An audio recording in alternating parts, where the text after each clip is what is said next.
गाजिया मौलाना गुलाम मोहम्मद साहब वसारी की शान में हमारे मदरसा उमर इब्न खत्ताब के एक होनहार तालिब इल्म कारी अब्दुल वहाब साहब उमरी को मैं दावत देता हूँ कि आए और चंद अशआर मुख्तसर वक्त में 2-3 मिनट में समझ कर अपने कलाम को पेश करना है।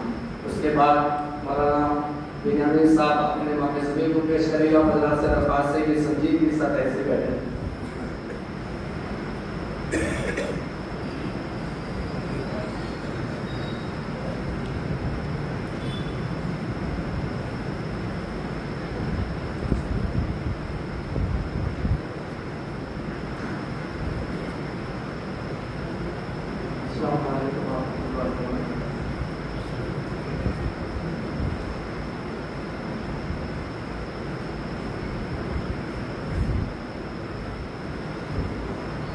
हज़रते वस्ताद भी हर दिल को है दहला गए।